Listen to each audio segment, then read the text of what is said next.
Ya, kembali di Talk to News, pemirsa, kasus pemerkosaan terhadap gadis berusia 14 tahun yang terjadi di Bengkulu tentu saja ini membuat geram masyarakat. Seperti apa sebenarnya pendapat dari masyarakat untuk melihat kasus ini secara mendalam? Berikut kami hadirkan liputannya.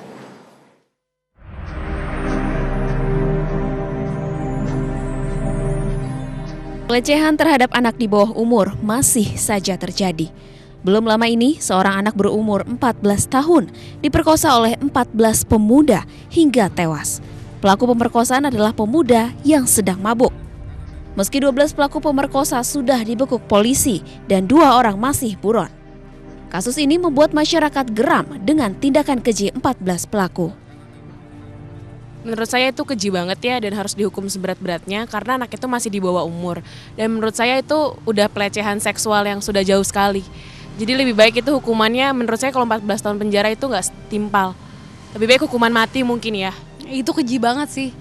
Iya, kalau orang kayak gitu pantasnya dihukum mati. Itu baru anak di bawah umur aja udah digituin, kayak nggak punya hati nurani banget sih. Iya, dan dibunuh lagi. Iya. Itu keji banget sih dihukum mati. 14 tahun penjara pantas nggak sih? Nggak pantas, hukum mati sih yang pantas. Udah jahat banget sih, itu udah jahat banget dan nggak bisa ditolerir lagi, tuh udah harus dihukum mati sih seharusnya. Untuk hukuman 14 tahun penjara pantas nggak sih? Enggak, Terlalu ringan. terlalu ringan. Soalnya aku dengar juga di berita kalau itu saat 14 tahun nanti dia di penjara, keluar itu sekitar umur 30 tahun ya. Aku rasa nggak masuk di akal.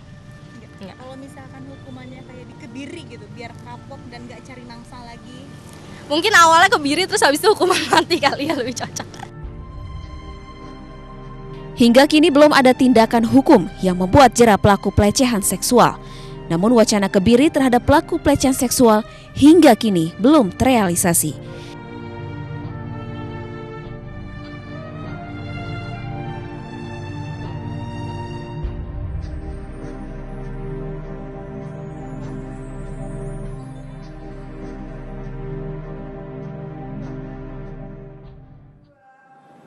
Ya, rata-rata masyarakat menyatakan bahwa hukuman yang diberikan oleh kepada pelaku harus seberat-beratnya begitu. Ada yang mengatakan hukuman mati, ada yang hukuman seumur hidup begitu. Saya ke Pak Hari saja, hukuman maksimal untuk para pelaku kejahatan seksual, apalagi ini anak-anak sebenarnya. Ada nggak sih hukuman mati untuk anak-anak? Untuk anak-anak tidak ada hukuman mati, Mbak. Ya.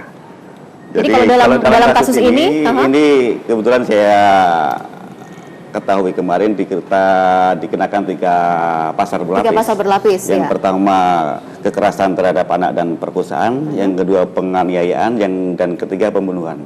Oke. Dengan ini, tetapi saya rasa hukumannya paling ya hanya sekitar 15 tahun lah, paling berat itu. Apa 15 tahun itu dirasa sudah cukup untuk membuat anak-anak ini sebenarnya menjadi jera? Sebetulnya faktor penjeraan itu kalau menurut saya dari sudut psikologi tidak berdasarkan kepada lama atau berat ringannya hukuman, Melainkan? orang-orang yang melakukan kejahatan seperti ini tidak pernah berpikir akan nanti bagaimana kalau saya melakukan ini akan dihukum berapa, tidak pernah. Tetapi itu lebih bagaimana dipengaruhi oleh situasi dan kondisi yang ada pada saat itu. Apalagi kejahatan-kejahatan seksual itu biasanya terjadi karena pengendalian dirinya saja yang rendah. Orang yang punya pengendalian diri rendah tidak akan berpikir kalau saya akan melakukan ini pasti nanti akan dikebiri, akan dihukum berat, tidak berpikir sampai di situ. Jadi hukuman yang berapapun itu tidak akan membuat pelaku-pelaku ini menjadi jera karena dia tidak berpikir hukumannya itu. Jadi apa yang sebenarnya bisa bikin jera untuk para pelaku? Tidak hanya mungkin anak di bawah umur ya, siapapun itulah. Ya, kalau saya dengan memberikan hukuman yang berat ini sebetulnya hanya menghilangkan gejala saja, tetapi penyebab fundamentalnya kan tidak terselesaikan. Kalau saya lebih bagaimana pencegahan ini dilakukan, bagaimana menanamkan etika, menanamkan moral, menanamkan aturan, agama dan lain-lain kepada anak-anak, remaja, dewasa dan semuanya lah.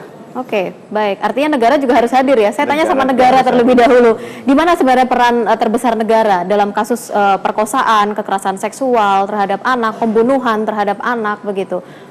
Ya, dari pemerintah itu sebenarnya sudah seperti kemarin kita merevisi undang-undang perlindungan anak.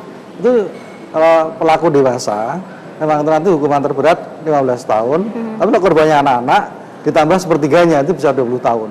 Tapi berlapis lebih banyak lagi itu nanti sampai 30 tahun itu. Tapi lihat tuntutan masyarakat tadi kan lebih baik hukuman mati lah itu. Itu nanti mungkin dari perdebatan kita di pemerintah sehingga memang korbannya sampai meninggal sehingga nanti kita cari solusi yang terbaik bahwa memang harus dihukum terberat, Pak. Kalau Pak Ari tadi bilang bahwa itu tidak mempengaruhi dia bertindak, tapi minimal yang belum bertindak mengetahui itu Pak Ari dan mengetahui bahwa mereka dihukum cuma sampai 30 tahun. Itu minimal yang belum bergerak atau belum melakukan bisa, oh iya nanti sanksinya sebegitu. Pak Wahyu, bisa tidak dari pemerintah itu sendiri bergegas begitu ya untuk membuat undang-undang ini dan juga membuat pagar hukum ini loh secara jelas, karena usia itu juga semakin kecil begitu ya anak-anak ini untuk berani melakukan tindakan keji kalau menurut saya. Memang kita sebetulnya prinsipnya melindungi anak karena anak masih punya masa depan yang panjang. Itu. Tapi ya tadi bahwa sehingga tetap undang-undang kita berlakukan seperti tuntutan yang anak-anak. Kalau nanti tuntutannya itu di atas 7 tahun itu tidak dilakukan restoratif justice. Jadi bisa dihukum sebagaimana pidana yang berlaku gitu. Itu kalau tuntutan hukumannya lebih dari 7 tahun, ini kan lebih 7 tahun.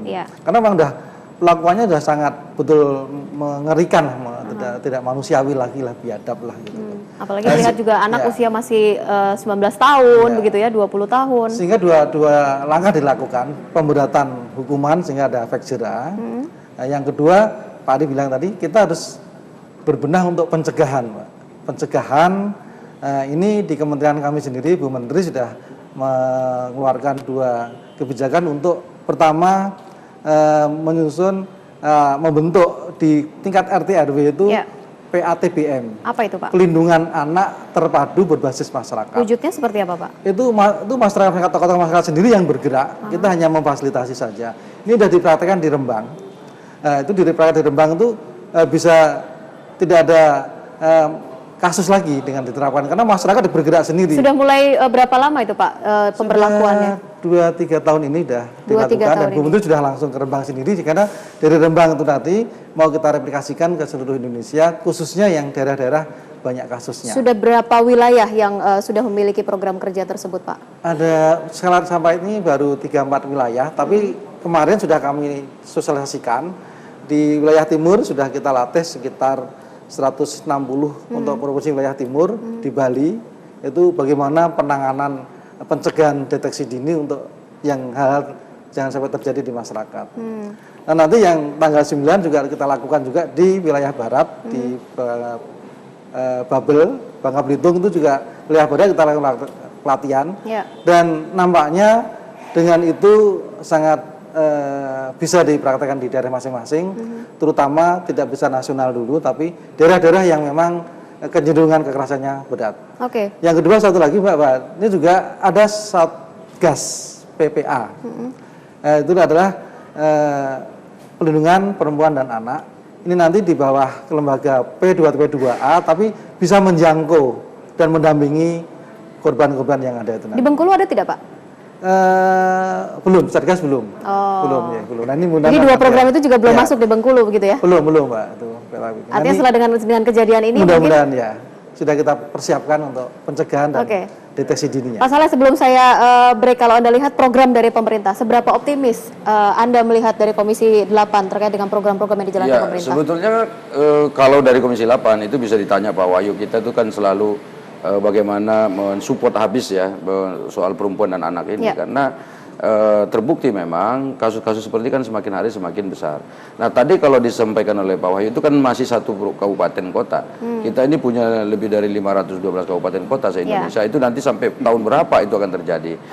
Kemudian yang kedua, saya pesimis. Kenapa? Karena memang politik anggaran yang dikeluarkan oleh pemerintah itu tidak berpihak pada perlindungan anak dan perempuan. Kan sudah saya katakan tadi, dengan anggaran yang sekecil tadi itu nggak mungkin misalnya ada percepatan-percepatan yang bisa dilakukan oleh Kementerian PPPA untuk melindungi seluruh anak-anak Indonesia. Artinya kondisi darurat yang sekarang sedang terjadi itu tidak bisa terselesaikan? Kalau untuk sekarang tidak, karena itu maka perencanaan perlindungan dan pemberdayaan perempuan itu, perlindungan anak dan pemberdayaan perempuan itu tidak bisa tiba-tiba. Jadi kalau ada kasus responsif, ada kasus responsif dan yang terjadi kan selama ini kan begitu. Ya. Kalau ada kasus di sana lalu ribut di media, Ya. kemudian pemerintah Baru lalu kesana. baru pemerintah ngomong ini begini program. Nah sebenarnya kan tidak begitu. Kami di Komisi 8 saya contoh yang Ya. selalu kita support dan kita minta kepada Kementerian PPA itu adalah cobalah dibuat misalnya peta rawan kekerasan anak dan perempuan misalnya. Di mana yang sering terjadi kekerasan anak itu? Supaya bisa diantisipasi. Mengapa itu perlu? Itu tadi Ya. mengantisipasi. Kalau kita melibatkan masyarakat seperti di Rembang tadi, kalau nggak ada petanya, jangan-jangan Rembang itu nggak usah ada, itu sudah aman. Tapi ada tempat lain yang sudah memang rawan, tapi tidak dikasih fasilitas. Ya. Ini yang mesti harus dibuat dulu. Nah sekarang kalau nggak salah sudah ada ya Pak, itu kita support, udah pendataannya. Sebetulnya misalnya di kabupaten kota A, itu berapa kejadian kekerasan pada anak pada tahun yang bersangkutan, berapa yang diselesaikan, sampai tuntas di mana, kemudian bagaimana dengan kementerian lembaga terkait, apakah itu dikerjakan atau tidak, itu semua. Nah sekarang kan nggak ada itu, apakah polisi terlibat atau tidak, itu jadi penting. Selama ini kan jangan-jangan enggak. Nah sekarang tadi soal pemberatan hukuman, apakah bisa misalnya sekarang dibuat aturan, misalnya kayak Perpu yang digembar-gemborkan soal Perpu Kebiri, itu untuk kasus yang satu ini nggak bisa diterapkan undang-undangnya. Andai kata Perpunya ada, nggak bisa diterapkan, kan nggak berlaku surut. Oh iya. Undang-undang kalau ditetapkan hari ini berlakunya besok dan seterusnya. Tidak bisa untuk menghukum orang yang tadi melakukan yang Kejahatan. terjadi pada kejahatan yang lalu. Nah, karena itulah maka saya kira memang kementerian ini atau pemerintah dalam hal ini harus cepat dan segera untuk berkoordinasi. Oke, Untuk artinya harus melakukan bergerak langkah-langkah cepat, harus percepatan. lebih lari mungkin ya Pak Cepat. Wahyu ya untuk membuat pagar ini untuk memberikan perlindungan terhadap orang perempuan dan anak khususnya. Saya ke Ibu Maria nanti di segmen berikutnya adalah terkait dengan apa yang bisa dilakukan sebenarnya oleh kita begitu ya. Kalau tadi Pak Hari sempat mengatakan bahwa sebenarnya norma di masyarakat ini juga sudah mulai luntur. Kemudian juga perhatian terhadap orang lain dari masyarakat ini juga sudah semakin luntur. Apa sebenarnya bisa kita lakukan dalam waktu cepat sambil menunggu undang-undang ini tadi loh berlaku gitu ya. Kita akan bahas sesaat lagi pemirsa di Talk 2 News, tetaplah bersama kami.